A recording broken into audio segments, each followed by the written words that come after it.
Hello, my creeplings. I'm back, this time with a classic. And when I say classic, I mean black and white, baby. I've been threatening to do Universal Monsters for a while now. I know I should probably starting out with the real OGs, but this particular one is kind of like close to my heart. The first Universal Monster movie I ever remember watching, and again, I think this might have been super late night on AMC when I was in middle school, The Creature from the Black Lagoon. So this is the later period of what is considered classic Universal Monsters, if I'm correct. This was released in 1954. Directed by Jack Arnold with a screenplay by Harry Essex and Arthur Ross. Released by Universal International, of course. This goes back to the old days of filmmaking. Now, I know this is not going to be everybody's cup of tea, but please bear with me. You gotta, know your roots. And again, this is what I would consider what I personally would consider the tail end of the Universal Monsters original run. Starting with Frankenstein and Dracula and all that in the 30s, going through with The Invisible Man. I mean, you could even seriously say back in the 20s in the silent days with the Phantom of the Opera, with Lon Chaney, and we'll get into him sometime. He's a cornerstone of all of this, but I digress. Through the 40s, we had a lot of the sequelitis going on, and Wolfman Meets Frankenstein. I believe the Abbott and Costello Monster Bashes came out at that time, and then we ended up in the beginning of what they call the Atomic Age. And so between the classic Gothic monsters and the Atomic Age of like giant Gila monsters and aliens and all that stuff, we have the Gill-Man, the Creature from the Black Lagoon. This movie's not very long. It's less than 2 hours. It's only about 80 minutes, so a little over an hour. It feels like a very elegant movie compared to today's movie. There are some slower bits in pacing, so, again, bear with me if you're going to choose to watch it after listening to me, talk about it here. But, okay. I know no one's really going to remember any or know any of these names, but I'm just going to go through the cast list and talk about our characters a little bit here. Of course, we have the Gill-Man himself, played by Riku Browning, for the underwater scenes. I don't know much about him, but I believe he might have been a champion swimmer. And that had to be a really hard job, especially back then because of I think this might have been one of the first major movies with a human creature, human in a creature makeup, full body, to do a lot of underwater swimmings. Oh, and by the way, the underwater photography is beautiful for the time frame. I know it's so much more sophisticated now, but there's a simplicity in the elegance of the way that the underwater scenes were shot that I find myself riveted to watch. Now, he did all three. There are 3 movies in this series. So there's Creature, there's Revenge of the Creature, which came out the next year, and The Creature Walks Among Us, which came out in 56. So you got a Creature film from 54 to 56 every year, which is just yay. We have Richard Carlson as Dr. David Reed.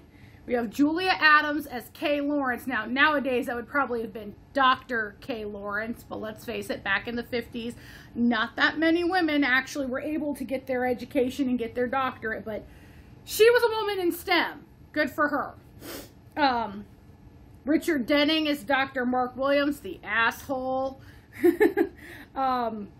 Antonio Moreno, as Dr. Carl Maia, Nestor Pavea as Captain Lucas, Whit Bissell as Dr. Edwin Thompson, Gill-Man on Land was Ben Chapman. He's uncredited. None of the creature character actors got credited, and Ginger Stanley was Kay's body double, was the body double for K in the what they call the underwater ballet sequence, I believe is what it's called. Okay, so let's just get to the story. So there's a geology expedition in the Amazon, and they uncover fossilized evidence of a hand with claws and webbed fingers from the Devonian period. I have no idea what the Devonian period is. I'm assuming it's prehistory, post-dating the dinosaurs and predating human beings. As far as I know on that. They think it provides a direct link between land and sea animals. You know, that missing link where, let's see, lungfish fall under this, where they're fish that can breathe on land, kind of amphibious, whereas amphibians don't have gills, they can just hold their breath forever, that kind of idea. So, the expedition leader, Dr. Carl Maia, I believe I'm pronouncing that correctly, orders his 2 assistants to stay in camp while he goes off to the Biology Institute to get more people to come back and start excavating. Okay, so we're at that point. Now, Carl leaves camp. The 2 guys are left behind. Shortly after, the 2 guys are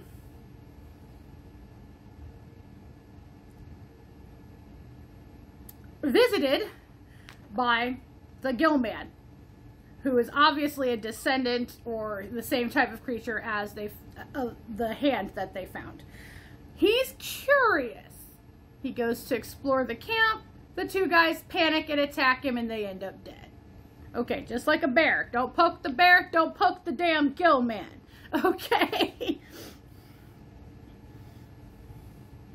So, while this is happening, Dr. Carl, I'm just going to say Carl because it's easier. I know how to pronounce that name. Goes back to the Institute. He picks up a group to do the expedition, which is his friend and former student and ichthyologist, i.e. fish guy, Dr. David Reed.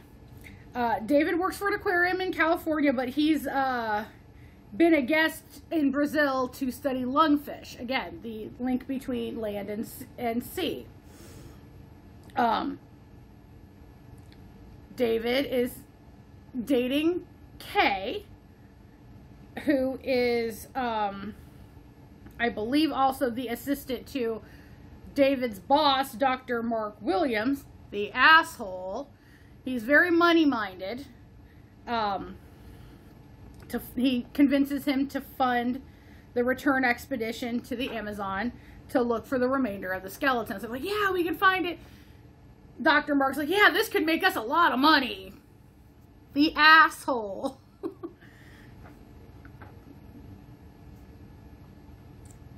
So the group hires it's called a tramp steamer. It's basically a ramshackle little steamer, steamship called the Rita. I'm assuming it was named in-house after Rita Hayworth. She was a very popular actress at the time. Its captain is Captain Lucas. So David, Carl, Mark, Kay, and another scientist, Dr. Edwin Thompson, are part of this group. They arrive at the camp. They discover the dead assistants. And Lucas suggests it was done by a jaguar because this is the Amazon. The others are kind of like, I don't know. So they go to excavate. It was like a wall of stone, you know, striations and all that fun stuff. Where they found the hand, they don't find squat. They only found the hand, which is kind of weird. But there's an explanation for it later. Or a possible explanation. It's a hypothesis, excuse me. So Dr. Mark, thinking there's no money in it, is ready to call it off and call it a day. But Dr. David suggests, hypothesizes, that maybe that chunk of rock migrated many, many eons ago from further up or down river, probably upriver. And they're like, oh yeah, we could check that out.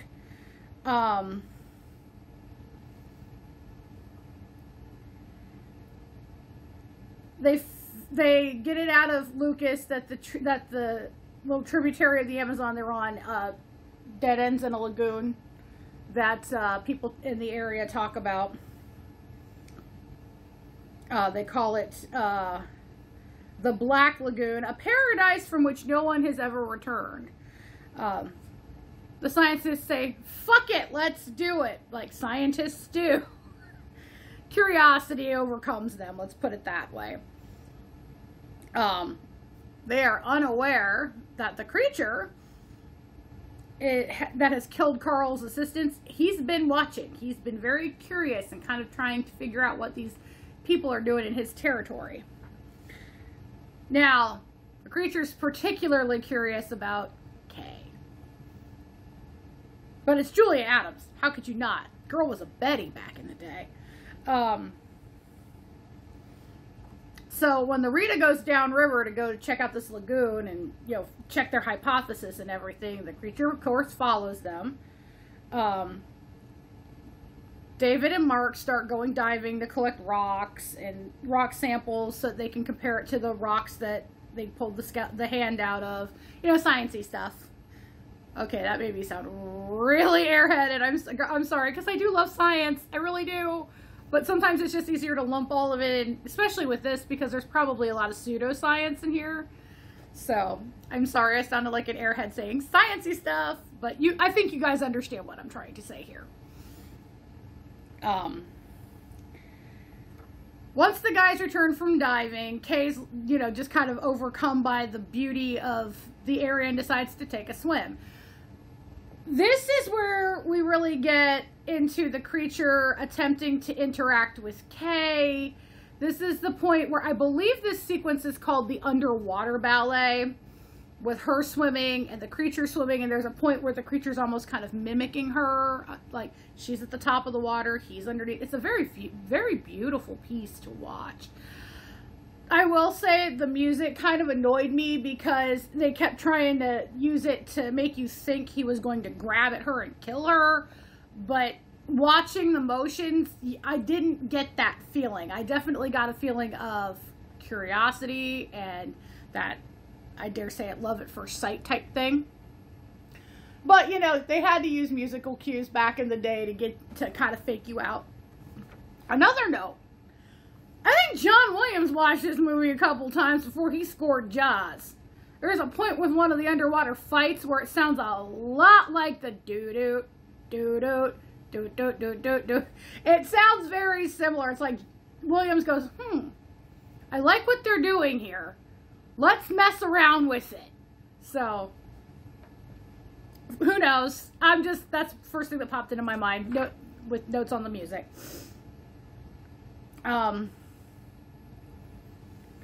The creature briefly gets caught in this big net that they have because they were also going to, while they were there, catch some of the fish and see what was in the lagoon for cataloging and things like that.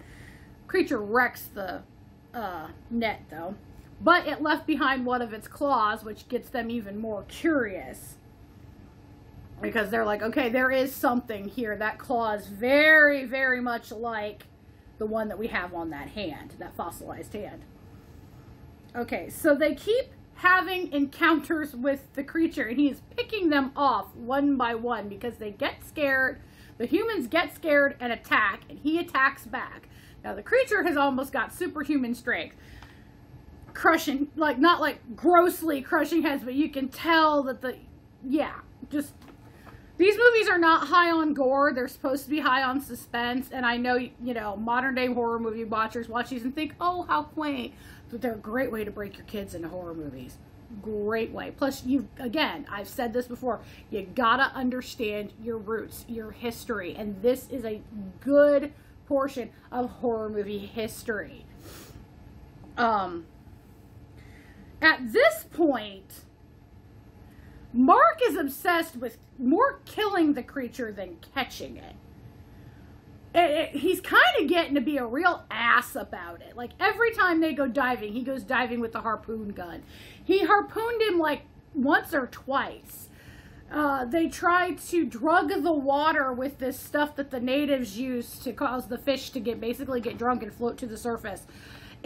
I don't think such a thing exists, but if it does, it works to a point, and they do get the creature a bit loopy, and again, it's this cat and mouse game almost.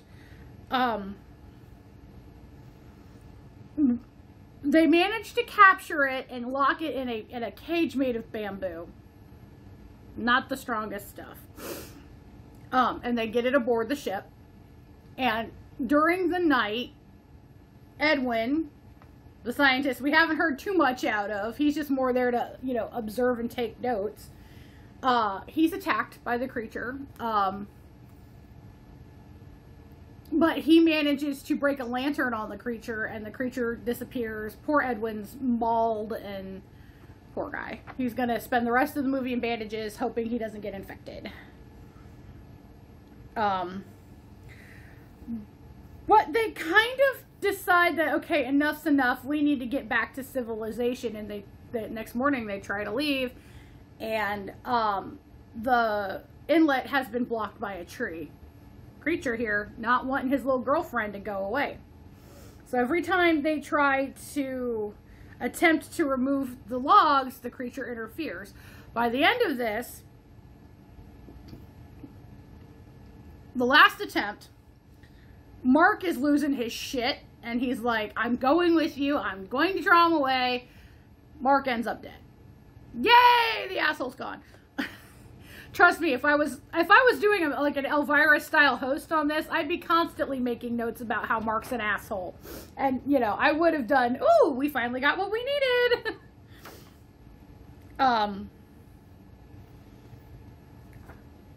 During this, the creature climbs aboard the Rita, and captures Kay, takes her to this, there's an underwater entrance to a grotto.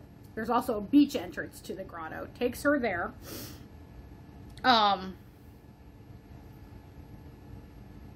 David, Lucas, and Carl pursue Kay and the creature.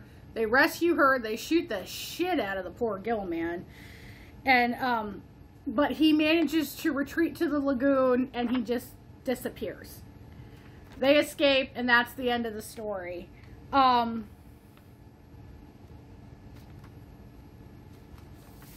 This is a really good film if you like old movies. The story is very solid. The acting is pretty good. The music score, like I said, up until a certain point, really hits its notes. Spawned 2 sequels. There were supposed to be a couple of reboots that happened. Guillermo del Toro managed to use the inspiration from Creature from the Black Lagoon for what was the name of his movie, The Shape of Water, where basically it's told where, with a positive spin on the Gill man. I have not seen that movie yet. I really do want to, though. This would have been put in the Dark Universe reboot that Universal was trying with that Tom Cruise version of The Mummy. But since that film failed so hard, we didn't get a reimagining of the creature for modern day, which was sad. Now, I want to say a lot of the outdoor scenes were filmed in Florida, if I remember correctly. I'm looking at my notes here. And I know they use the Backlot Lake a lot, too. Yes, Waluka Springs, Florida. There it is.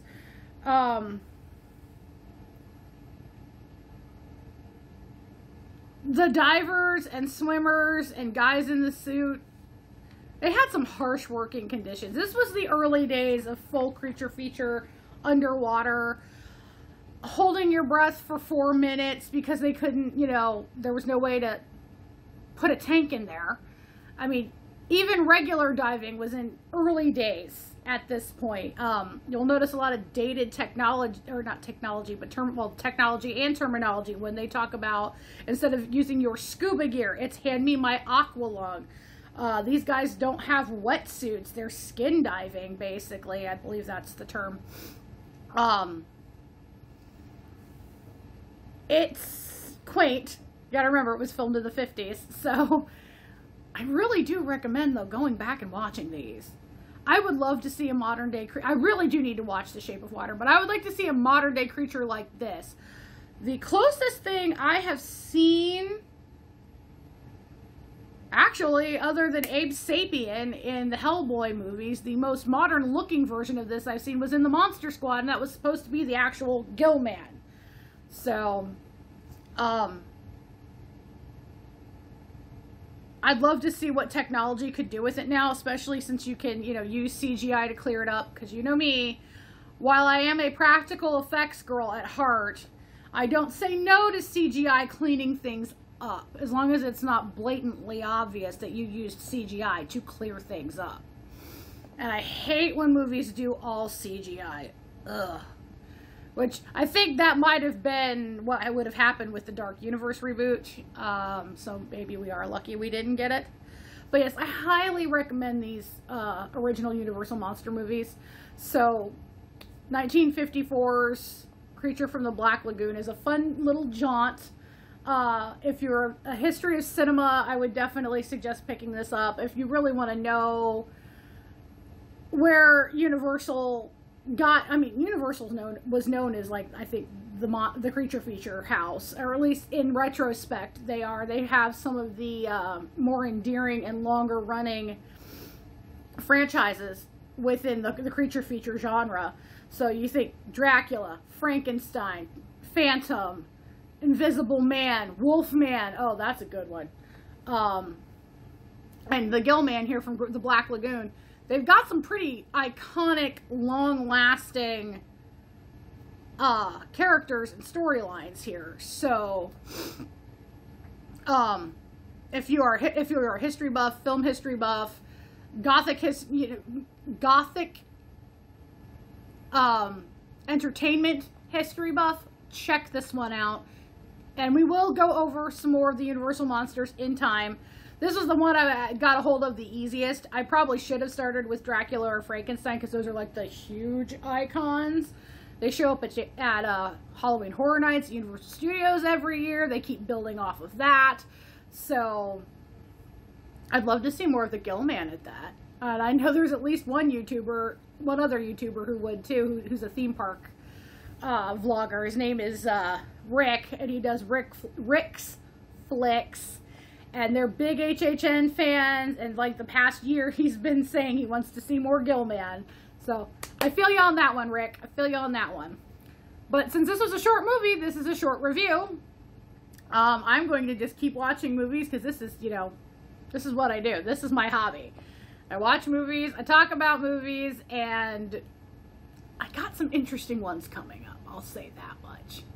So, in the meantime, a good night, my creeplings, and say it with me. I'll see you next time. Bye.